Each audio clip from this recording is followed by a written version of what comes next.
या बातमीपत्राचे प्रायोजक आहेत येवल्यातील कापसे पैठणीचे ब्रँडेड कपड्यांचे शोरूम म्हणजेच कापसे रेमंड। सर्व नामांकित ब्रँडचे शर्ट, पॅन्ट, शर्टिंग आता एकाच ठिकाणी। लग्न सराईनिमित्त डिझायनर शेरवानी, जोधपुरी, सूट, कुर्ताचे सर्वात मोठे रेडी कलेक्शन, तेही योग्य दरात उपलब्ध। सोबत टेलरिंगची सुविधा उपलब्ध। आजच भेट द्या कापसे रेमंड, कापसे पैठणी शेजारी काळामाती रोड, येवला। नमस्कार, SK9 येवला न्यूज मध्ये आपलं स्वागत आहे। आणि आता एक ब्रेकिंग बातमी आपण SK9 येवला न्यूजवर पाहत आहोत। येवला शहरात बस स्टँड परिसरात असलेल्या एका बंद मोबाईल दुकानाला भीषण आग लागली असून या आगीचं कारण मात्र अस्पष्ट आहे। येवला शहरात बस स्थानक शेजारी असलेल्या बंद मोबाईलच्या दुकानात रात्री 10 वाजेच्या सुमारास अचानक आग लागली।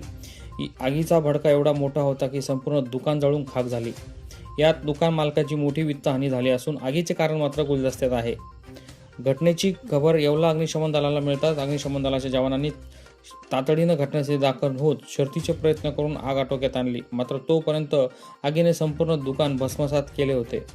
यावेळी शेजारी असलेल्या टपऱ्यांना देखील आग लागण्याची शक्यता होती। मात्र अग्निशमन दलाच्या जवानांनी लवकर आग विझवल्यानं पुढील अनर्थ टळला आहे। SK9 येवला न्यूज साठी ब्युरो रिपोर्ट, येवला। या बातमीपत्राचे प्रायोजक आहेत शौर्य अबॅकस अकॅडमी। आपल्या मुलांच्या बौद्धिक क्षमतेसाठी अबॅकस हा सर्वोत्तम पर्याय। मुलांच्या मनातील गणिताची भीती नष्ट करून एकाग्रता वाढवणे, कॅल्क्युलेटरपेक्षा जलद गतीने आकडेमोड, मुलांची आकलन क्षमता वाढवून मुलांना स्पर्धा परीक्षेसाठी तयार करणे ही आमच्या शौर्य अबॅकस अकॅडमीची वैशिष्ट्य। राज्यस्तरीय व राष्ट्रीय स्तरावरील अबॅकसच्या स्पर्धांसाठी सहभागी होण्याची सुवर्णसंधी।